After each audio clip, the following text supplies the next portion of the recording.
but you have to build a strategy and then maintain that strategy. That you have to be in control.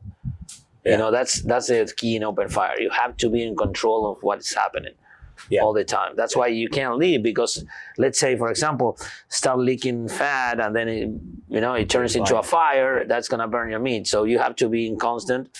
But again, doesn't mean that you have to be stressed out like that, right? Enjoy it. Right. Royal Oak charcoal.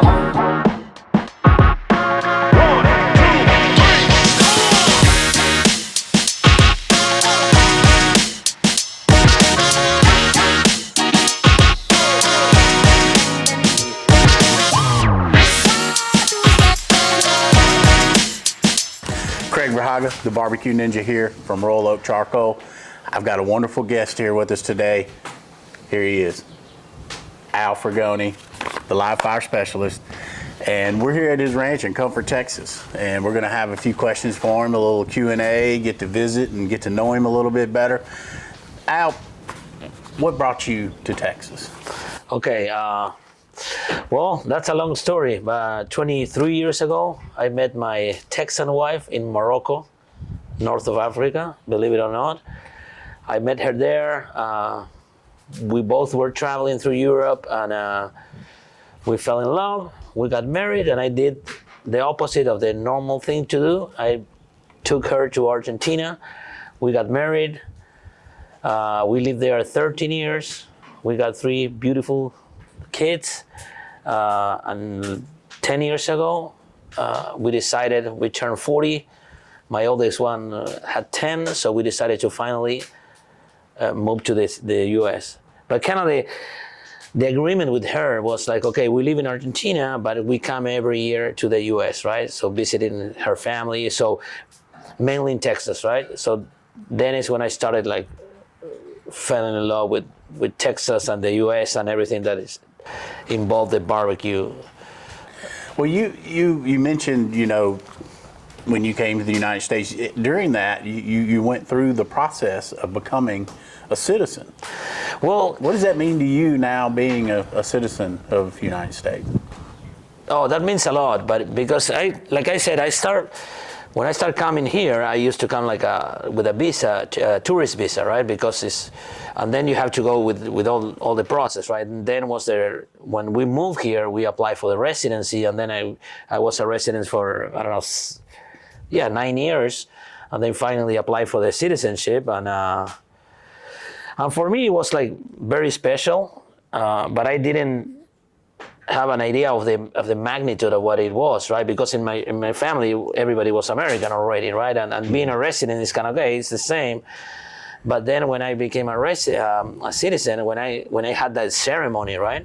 And then I see all the rest of the people there, how they dressed up, right? To like they were into a wedding, and so emotional, and the guy that did the speech, it was so emotional that then I started realizing how big it was, right? For me, and I said that a few times, for me, America is great, mainly because of its people.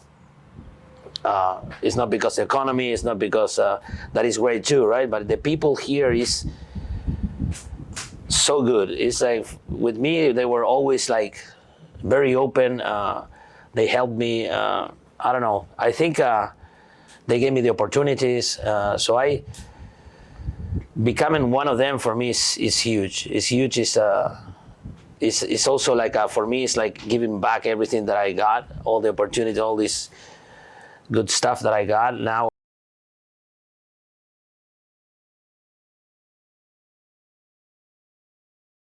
That I was that before. Yeah, well, congratulations on that. I know that was a special moment for you, and to be able to do that. But now, in your travels, to Texas and back to Argentina, you probably had some influences of Argentinian style cooking and Texas style cooking that you may have infused. Do you have some certain dishes or something that you've brought together with the two influences? Yeah, actually, that's basically what I do. What I do is a fusion between South American Argentinian barbecue and Argentinian asado with American barbecue. When I started coming here, because in Argentina we don't smoke at all. Now, like a few people, now it's like a few restaurants, but like me growing up, we didn't smoke at all. But now it's like we didn't even know what smoking was. It's everything there is open fire. So when I start coming to Texas and I start like learning the smoking and that, I kind of got obsessed on smoking, right? Because I'm a pit master. It's my passion. So I started like trying, experimenting, and started falling in love with that. And then I started to fusion my flavors on the American barbecue and vice versa, using like Argentinian techniques with American flavors, or vice versa. Like for example, put a chimichurri rub on a brisket, or making a jalapeno popper empanada, or I don't know, or make a barbecue ribs on asador style on open fire.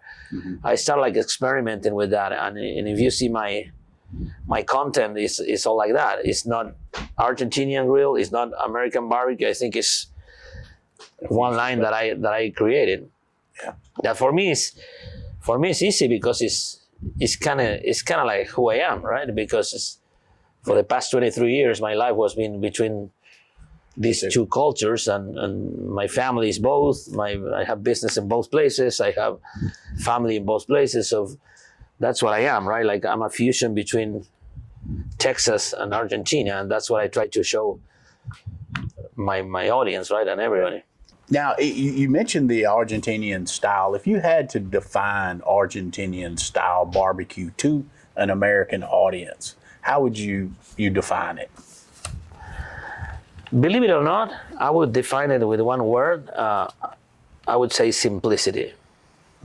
Because it's like we use three elements: fire, protein, and salt. So basically, it looks difficult, but it's actually not. It's like, again, you have to set up your conditions, your fire, your embers, and then you set up your meat and season it and cook it. It's like, I know it sounds easy, but it is. But like I'm sure in the simplicity, there's more complexity to the simplicity, because you have to build the fire right. Exactly. Use the certain woods that's going to pair or match with the protein. Yeah. The protein's probably usually fresh. It's usually an animal that's been harvested recently and probably cleaned by yourself or something, and the salt is probably not table salt. It's probably some kind of good salt that's really going to complement the meat, that's going to complement the fire, and then you're going to have those three come together to make that product. No, 100%. And then we can go wild and put pepper too, right? Such as the wild people that use pepper too. Yeah. And then of course, after we cook, we have our sauces, right? And the number one is chimichurri, of course. Yeah. That's I mean, and talking about your sauces or the rubs and that you have, I mean, that chimichurri is it's amazing. I mean, you go from that dehydrated product, and you add, oil, you add vinegar, and bam, you got it. Well, that's actually another example of that fusion that I've been talking about, because chimichurri is a sauce. It's always been a sauce. But then when I moved here and I started like experimenting with rubs, right? And I tried to make my own rubs. And then I started, okay, let's put these Argentinian flavors in my rubs. And then it's when I first make the chimichurri mix dry, right? Just to resemble a rub flavored chimichurri. And this is a true story. And one time, and I put it that, I think the first time I used it on a pork butt, and I was like, fantastic. So I started like using it more often. And one time I remember I made a big batch of that rub, and I used it, and I had like a leftover, like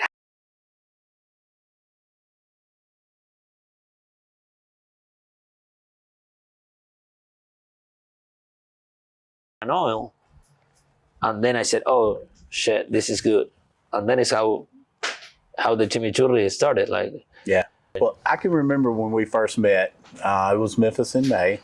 you were there with Sugar Fire Smokehouse, and you just had your setup over here and kind of out front, or on the side of the booth, and you were doing your thing, and of course people were walking by like, hey, what's this guy doing? I haven't seen a setup like this before. So you started then. I know you were already had started doing things, but that was really the first time I seen you out kind of in the public and kind of getting into the eye there. But you were catching a lot of folks' eyes that were walking by there, and that's of course when I met you, and we started, I would say, our friendship, and so but from there, we've always kept in touch, and I just thought that you becoming a part of the Royal Oak family was just a great fit. I mean, because you have that passion, because you have you bring a lot of the family part to the table, which we're about. Yeah. And so when I made that call and you came on with us, I was very excited about that. What did it mean to you to be able to come and be a part of the Royal Oak family? Yeah, first, thanks for the opportunity, and kind of the same way we were talking, right? It's like being part of something that I'm very proud of, right? It's like I see Royal Oak like a leader brand. I see all these ambassadors that Royal Oak has. I look up to those guys, right? I remember when I started with this smoking and trying to experiment, I'm watching these guys on YouTube, and they're like all Royal Oak ambassadors like Malcolm, all those guys. So being a little part of that whole group of people, it makes me very proud. It makes me like, okay, I'm gonna add my little open fire to to this combo of legends. Yeah, well, it's definitely a great fit. Not only your style, but just you embody what being a passionate barbecue guy is. And I mean, you take your craft very seriously. You're very particular of what you do and how you do it, and the end result is you want to put a wonderful product on your family's table to give them nourishment to their body. Exactly. That's what it's all about. In your opinion, what are the key qualities that make a successful barbecue pitmaster, and how do you embody these traits? Well, on my world, right? Remember, I'm not in the competition world, but in my world, it would be, first of all, that passion that we were talking about, because my style of cooking, like I always said, it's not a way of cooking, it's a way of life, right? So when you do open fire, you have to have passion. You have to have you have to have that feeling that you wanna entertain. It's not just a meal, right? When it's not just put food on the table to your family or friends. It's a whole process. It's a whole experience, right? People coming by, sit around the fire. So I think yes, passion would be one. Patient. In this type of cooking, you have to be very patient. More fire is not gonna get you faster. Bro, you're gonna. It's a lifestyle, is what you're saying. It's not a style. Live fire cooking, it's a lifestyle. Exactly, is what it is for you. Exactly, and it's not gonna take away nothing from other styles of cooking, right? It's like, let's say if you're like a smoking guy, right? You smoke a lot, and then when you start open fire, it's not you're gonna change. You're just gonna expand, right? And then, but the open fire has this thing that is like, it's more about enjoying the process, right? If I think about a difference between smoking and open fire, I think when you smoke, the peak of the whole cook is the final process, right? When you enjoy the most, when you slice that brisket and then you're like, oh yes, I nailed it, right? And then you eat it, and that's the highlight of the cook. In the open fire, it's more about the process, right? Both are important, right? The process in smoking also is good, but I'm saying the highlights of the. Yeah. And what I've seen from the open fire, and actually have seen you in doing it, you almost become a part of that fire. You almost are looking at it. You're studying it the whole time. You're like, okay, this.